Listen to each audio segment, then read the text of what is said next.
angin di muara mengutus kerinduan, apalah nak dikata mengukirkan sesalan. Desir angin di muara mengutus kerinduan, apalah nak dikata mengukirkan sesalan. Assalamualaikum warahmatullahi wabarakatuh. Saya Ngesan bin Hussein, asal daripada Parit 5 Barat, Sungai Besar, Sebak Bernam, yang memang sinonimnya lahir daripada sawah padi, dibesarkan di sawah padi dan sampai tua.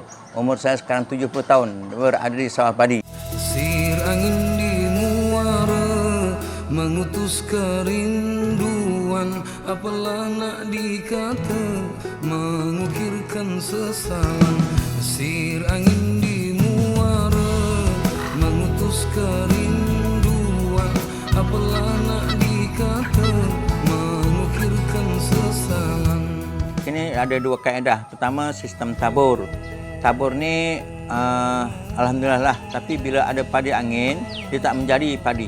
Sebab tabur ni dia melibatkan padi angin. Bila tabur sekali padi angin datang daripada mana alhamdulillah.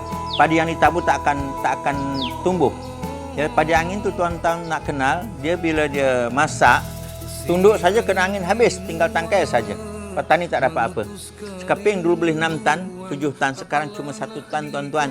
Ya, modalnya 3-4 ribu. Macam mana nak dapat hasil? Itu yang pertama. Yang kedua, sistem penanam sekarang kalau pada angin banyak, nak mengatasi itu dengan calit, pakai mesin lah. Calit itu berumpun, berkurang dalam sekaki ataupun 6 inci jaraknya itulah dia berumpun. Dia pakai calit lah, pakai mesin. Yang itu nak mengelakkan pada angin. Selain pada yang berumpun yang ditanam oleh mesin tadi kita buang. Ya tu pada angin tu ya kita buang melalui cabut ataupun menggunakan sistem tenaga bangla. Ya, itu lagi banyak modal. Calit saja dah 1.300. Nanti upah sulam 300. Upah bang pada angin 300. Jadi apapun ini semua kehendak Allah Taala, mudah-mudahan kita dapat kembali keberkatan seperti sedia kala hasil padi dapat 5-6 tan ataupun kurang-kurangnya 6 tan lah. Dapat 2 tan 3 tan tuan-tuan sakit petani. Jadi mudah-mudahan Allah Taala ampunkan dosa kita, terima ibadah. Bagaimana keadaan orang-orang yang tanam padi zaman dahulu ya sampai sekarang ini jauh bezanya. Namun demikian dulu macam tak berapa beruntung, tak berapa dapat padi, tapi keberkatannya boleh setahun. Sebab dulu tuan-tuan, kita tanam padi orang-orang dulu setahun sekali. Hujan pun bermusim. Bila musim mengkujuh biasanya bulan 7 turun hujan untuk pesawah turun tanam padi. Mula-mula bukan macam sekarang senang ditabur. Dulu mula-mula kena tukal dulu. Ditumbuk tanah tu sampai berlubang dengan lesung, dengan kayu antan. Tumbuk berlubang dalam 2 kaki satu tempat tu untuk menumbuhkan padi. Bila dah umur dalam 2 bulan, kena cabut, kena ubah. Diubah tu barulah kita ubah dekat sawah. Sampai umur sebulan baru kita tanam dengan kuku kambing. Dulu tuan-tuan, kita susah. Bukan susah, tapi memang begitulah realiti penghidupan zaman dulu. Ya, nak merumput ni, bukan sama sekarang. Dulu mana ada baja, dulu mana ada traktor, tak ada. Ya, dulu pakai tajak. Itu zaman saya berumur dalam 16, 15 tahun lah, 12 tahun itulah saya keluar daripada sekolah. Saya sekolah boleh buat sawah padi lebih kurang dalam 1,5 hektar lah, ya, 1,5 hektar ataupun 1 hektar. Dulu kita setelah kita tajak dalam musim kujuh tu, ya, bayangkanlah kalau sekeping bendang tu 3 rantai buka, 10 rantai panjang, pakai tajak aja, ya, hayun tajak. Sarapannya pulut dengan ubi rebus saja, ya, ubi rebus, tapi orang-orang dulu kuat. Ya, kalau tajak tu bila dalam 2 hari siap, kita biarkan. Kalau tak mampu kita pakai gotong royong. Disebut orang dulu badarau. Ya, badarau lah berbuanan 3-4 orang, tajak siap setengah keping, besok turun lagi sekeping, besok bergilir lah. Kalau 5 orang 5 tempat lah bergilir. Sampai rumput tu busuk, ya, berjalur lah. Kita tajak tu berjalur tu. Dalam satu keping tu lebih kurang dalam 12 ke 15 jalur. Setelah dia kering, kita gulung. Gulung nanti pada waktu malam tengah bulan terang tu kita tarik ke tepi, buatkan batas. Batas apa? Batas rumput bendang tadi itu sampai meninggi 4 kaki kadang-kadang. Setelah rumput itu busuk menjadi baja organik. Dulu mewah tuan-tuan ya, walaupun pendapatan tak banyak tapi mewah dan berkat. Dulu tak ada racun, tak ada baja, langsung tak pakai baja orang tanam padi. Padinya pun 6 bulan baru masak. Jadi bila padinya tinggi tuan-tuan. Jadi sebelum kita pakai kerat dan kita pukul tu pakai pugut, tahu pugut, aniani ya. Aniani ni yang saya kenal lah, pakai ketam. Ketam. Satu-satu dia ambil dia.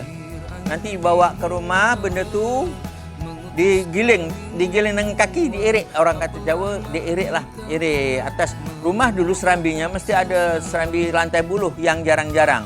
Itulah bak ngirik ya, di pijak-pijak sampai padinya gugur, sampahnya buang. Padinya gugur ke bawah. Allah, susah dulu zaman dulu tuan-tuan ya. Yang mengetam tu, yang mengukut tu siapa dia? Yang memukul tu orang-orang kampung. Bila musim padi masak, bila musim menuai, orang kampung akan datang. Ya, kata Jawanya derep ataupun mengambil upah. Upahnya dalam lebih kurang kalau 10 2 lah. Dia ada di pugut tu, diikat satu genggam, satu dah dipukul, dikumpul-kumpul satu genggam, dikumpul lah. Upahnya tiap satu genggam tu dua genggam, 10 genggam 2 genggam, ataupun dibersihkan dulu. Ya, upahnya lebih kurang dalam 10 tem 2 tem padi. Begitu. Dan zakatnya dulu pun zakat padi tuan-tuan. Ya, dikiralah. Kalau kadang-kadang satu keping tu dah dibersihkan, angin pun gotong royong tuan-tuan ya. Dari gotong royong nanti dah dibersihkan, zakatnya dalam sekeping tu dalam 2-3 guni lah. Pendapatan dahulu dalam sekeping lebih kurang dalam 50 guni, 40 guni itu je. Kalau 40 guni nilai sekarang ni 4 tan 5 tan lah lebih kurang lah ya. Bila dah irik ya, dah diirik kata Jawanya, dimasukkan guni, baru zakatnya dibagi orang yang kerja. Seronok tuan-tuan dulu ya. Seronok. Kemudian itu peringkat pertama. Peringkat yang kedua, datang pula mesin, datang pula pakai pakai cucuk kambing juga, tapi pakai traktor. Pakai bajak, pakai kabota. Bukan traktor, bukan kabota yang jalan kaki dua tu, kita ikut kat belakang tu. Kita itu ada jentaninya. Saya pun merasa jugalah bela jentani. Upahnya sekeping lebih kurang dalam 300 2 kali bajak. 100 ayal 2 kali bajak 300. Nanti kita kutip masa panen lah. Yang itu dah memberi kemudahan. Peringkat yang kedua, memberi kemudahan kepada orang-orang yang bekerja petani. Dan pada ketika itu dah tak ada pakaian lagi dah. Tanam tetap pakai kuku kambing, tapi tak pakai pugut lagi dah, tak pakai ani-ani. Yang peringkat yang kedua pakai kerat, pakai pisau kerat. Dikumpul, dikerat, dikurang dalam 2 kaki ke 3 kaki. Batang padi itu dikerat, dikumpul. Yang kerat siapa? Kaum ibu, perempuan. Suaminya memukul, ya, pukul. Itulah dalam dah dikerat, dipukul. Dapatnya nanti dalam 10 rantai ke belakang tu dimasukkan guni. 1 tong lebih kurang dalam 2 guni je tuan-tuan. Ya, 2 guni saja. Dalam 2 guni tu nanti dah dikerat, panggul, pikul, bawa ke jalan tu. Yang paling sedih, bila nak pukul tu dah pukul, nak angkat ke jalan raya tu. Ya Allah, berat tuan-tuan. 1 guni tu lebih kurang 80 kilo, 90 kilo. Tuan-tuan bayangkan. Tapi orang dulu kuat-kuat tuan-tuan. Ya, boleh pikul padi yang 80 kilo tu tadi sampai ke tengah jalan, sampai ke jalan raya untuk diangkut ke gudang. Hebat tuan-tuan dulu ya. Jadi bila mana dah dipukul, yang dijual dan disimpan, ada kurang-kurang 6-7 guni simpan dekat rumah. Dulu petani, orang zaman dulu dia tak beli beras. Ya, makan semua percuma. Tak macam sekarang. Ya, dulu makan nak sayur kangkung dekat batas punya gemuk kangkung. Ya Allah, ikan dalam satu parit tu berkocak ikan. Ya, orang dahulu ikan tak pernah beli, beras tak beli. Tu padi tu disimpan, ada kelang kampung. Dijemur dan 2-3 hari sampai kering, baru dibawa ke kelang ataupun dibawa mesin. Nah, kita kelang lah jadi beras. Dalam 1 guni tu lebih kurang dalam setengah, jadi setengah lah. Hampanya kita buang, jerami kita buang, ya, dah bersih. Barulah dijadikan beras, tahanlah 2-3 bulan, ya. Begitulah sampai 6-7 guni untuk simpan setahun, tuan-tuan. Setahun. Dulu, sekarang ini 6 bulan sekali, setahun 2 kali. Dulu setahun sekali. Setelah habis padi dituai, bila orang dapur masak beras yang baru dituai itu tadi di bak kelang, orang depan boleh bau, menghidu wanginya. Berasnya wangi dan sedap. Padi orang sebut padi tahun, setahun sekali. Ya. Tapi sekarang memang jauh bezanya. Sekali kerajaan sarankan untuk tabur yang untuk peringkat yang kedua setahun 2 kali, orang kampung mula bising. Tak nak, tak nak dikatanya. Itulah mula-mula berpelan-pelan lah, satu-satu tak. Peringkat mula-mula berpelan-pelan.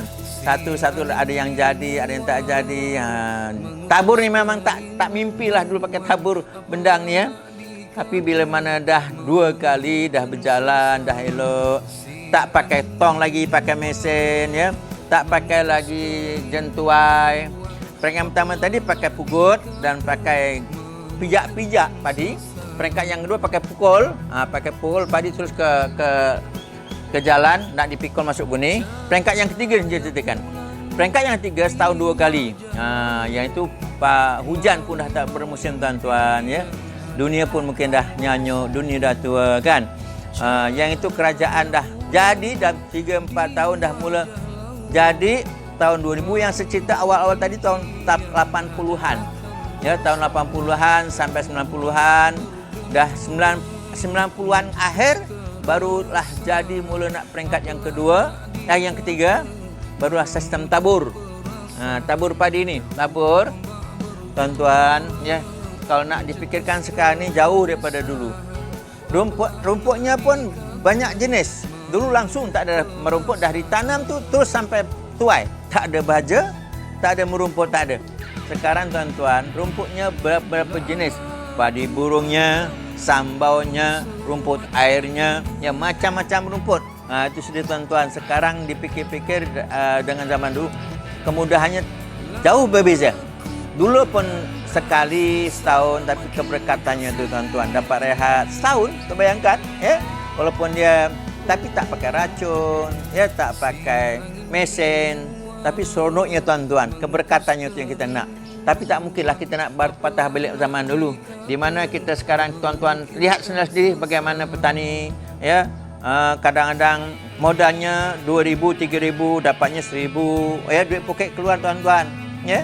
Contohlah sewa sampai 2-3 ribu, nanti usahanya lagi 1,000, 2-3 ribu, dengan mesinnya, dengan upah bajaknya, dengan upah naburnya, semua dengan kos meracun rumput, semuanya, dan 2,000 tak mati, tak kurang, ya. Nanti dapat tolak kos pengurusan 2,000, tolak campur dengan sewa 2,000, dah 4,000, dapatnya 2,000, 1,000, 3,000, ya. Kalau dah satu keping tu dapat 2 tan, 1 tan, 2 tan baru 2,000, tuan-tuan.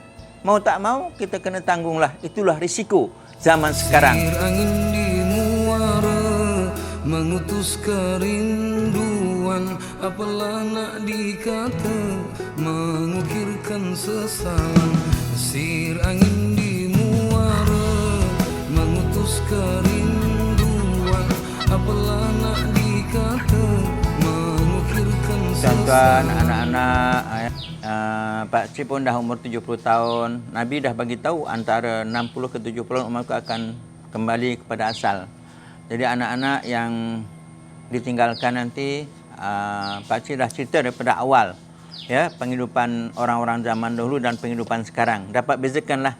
Semoga tanaman padi ini hasilnya dapat dikawal, dapat diteruskan oleh generasi akan datanglah. Sebab padi ni, tuan-tuan, makanan rasmi negara kita Malaysia, berasnya, ya, daripada hasil tangan petani lah yang dapat membantu orang-orang bandar yang tak tanam padi.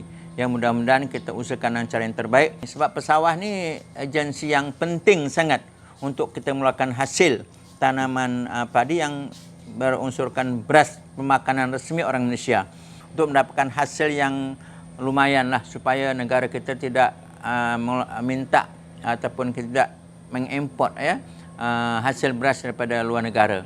Jadi saya rasa cukup untuk kita makanan beras rasmi ini untuk negara kita sendiri kalau kita betul-betul tanam. Desir angin di muara mengutus kerinduan, apalah nak dikata mengukirkan sesalan. Desir angin di muara mengutus kerinduan, apalah nak dikata mengukirkan sesalan. Up. Up. Up. Up. Up. Up. Up. Up. Up. Up. Assalamualaikum, saya Muhammad Rusli bin Alias, berasal daripada Sungai Tawa dan berhijrah di Sungai Panjang lebih kurang dalam 38 tahun. Di sinilah kita dapat menubuhkan satu kesenian kebudayaan, yaitu kuda kepang yang berasal daripada Indonesia. Lepas tu dibawa ke negeri Johor. Lepas bawa ke negeri Johor, turunlah sampai sekarang ni lah menetap di Selangor yang ada pada masa ni. Saya meminati kuda kepang ni dah lebih hampir 10 tahun lah, daripada tahun 70-an kita dah mula main. Lepas tu diwarisi dan diturunkan pada guru-guru kita untuk meneruskan kebudayaan ni jangan sampai lupus. Dan saya sekarang ni dah mengajar dalam kebudayaan kesenian ni lah sampai sekarang lah. Kuda kepang ni jenis ibarat macam tarian lah, macam tarian budaya, macam tarian makyong. Tapi kuda kepang ni dia lain pada yang lain sikit lah, pasal dia menggunakan alat-alatnya macam ni kuda, dibentuk kuda dah. Lepas tu ada banyak lah dia punya alat-alatnya kan. Macam ni dikatakan barongan dia. Ini pentul, kalau kata Jawanya pentul lah. Untuk ini lawak dia lah. Dan alat-alatnya muzik yang mengiringi tarian ni pun banyak. Tapi sekarang ni kita buat yang ringkas saja lah. Cuma kita bawa 3 barang aja. Macam ni dinamakan gong, ini sirin, ini gendang. Kita gunakan 3. Kalau dikirakan banyak, lebih daripada 5-6 alat lah. Harapan anak-anak muda sekarang ni lah yang memainkan peranan ni. Kuda kepang ni kalau tak ada gendangnya dia takkan boleh menari lah. Dia semata-mata dia mengharapkan ada bunyian lah, macam apa ni gendang, baru dia boleh menari. Boleh buat macam-macam lah bentuk tariannya mengikutkan alas gendang ni lah. Saya mengharap sangatlah pada generasi yang akan datang ni, kalau boleh pelapis-pelapis teruskanlah kebudayaan ni, pasal selama ni pun yang ada ini aja. Banyak macam pelancong-pelancong datang ke negeri kita, dia tanya kebudayaan apa yang ada dalam Selangor ni. Kebanyakannya semua dah kira dah habis lah, tak ada yang nak membawanya. Macam wayang kulit pun dah tak ada yang bawa. Cuma yang ada ni lah sekarang ni kuda kepang je lah. Saya mula bawa kecimpung ni, mula mengajar ni dalam tahun 2003 dah, kita dah mula mengajar, dah banyak anak muridnya. Semua kumpulan kita ni kita namakan seni budaya kumpulan Kepang, Selempang Merah, Sungai Panjang. Tapi alhamdulillah masa ni kan nampak di anulah apa kata dimajukan lah ke mana-mana tempat. Pernah naik main kat Langkawi, Pulau Pinang.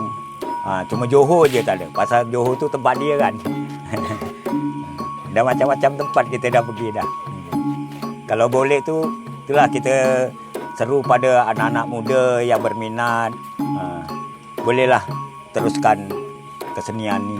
Jangan sampai lupus lah dalam budaya kita kan di Selangor ni.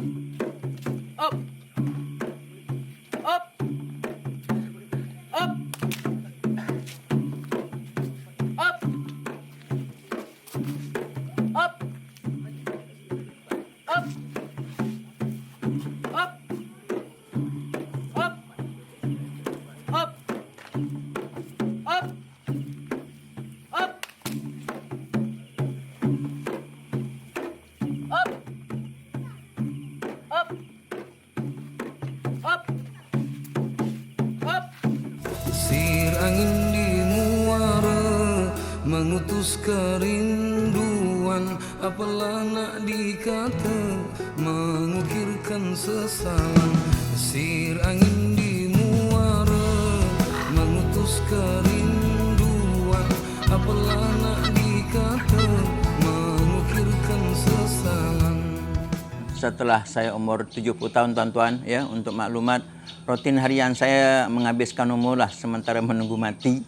Ya, tiap-tiap pagi saya keluar sembahyang berjamaah, ya, sebab surau saya ni kalau tak ada tekongnya dia tak hidup, ya, semua lari nanti. Jadi saya bukanlah nak sombong sebagai tekong lah, imam di surau saya. Jadi kena datang. Bilal panggil orang, nanti Bilal panggil orang, dia akan datang. Dalam tak ramai tuan-tuan, dalam 7-8 orang saja, ya. Lepas sembahyang tahlil kita pergi kedai. Cuma sebab saya satu rumah cuma 3 orang. Jadi jarang-jarang buat sarapan, ya. Saya beli sarapan, saya minum kat kedai. Balik nanti malam saya ada kelas pengajian dekat surau dan masjid. Penuh full. Satu minggu tu tiap-tiap malam saya keluar. Ya, tak jamaah di surau sendiri sebab permintaan masyarakat lah. Itulah kemampuan saya berkhidmat untuk masyarakat tentang agama. Dan umur saya pun dah 70 tahun dah, ya. Saya tanam padi sawah ni cuma mengawasi saja. Semua saya gunakan tenaga bangla. Ya. Jadi setelah saya berumur ni tak berapa mampu nak kerja, ya. Jadi itulah kehendak masyarakat, cuma malam bekerja, siang untuk rehat, mengawasi kerja-kerja yang dia ambil upah oleh bangla tadilah, ya. Mudah-mudahan dengan umur yang ada ni kita muhasabah diri, ya. Itulah penghidupan saya setakat ini, insya-Allah. Okey, setakat ini tuan-tuan yang boleh saya terangkan keadaan, ya, masa kini dan masa dulu, perbezaan terlalu jauh. Ya, jadi mudah-mudahan kita dirahmati Allah Taala, ya, diberkati Allah Taala, dan apa yang Tuhan turunkan bagi kita qada qadar Allah, kita kena terima. Aku lukal azim liwalakum walisail muslimat wal mu'minina wal mu'minat innahu ghafurur rahim. Assalamualaikum warahmatullahi taala wabarakatuh. Desir angin di muara mengutus kerinduan, apalah nak dikata mengukirkan sesalan. Desir angin di muara mengutus kerinduan, apalah nak dikata mengukirkan sesalan.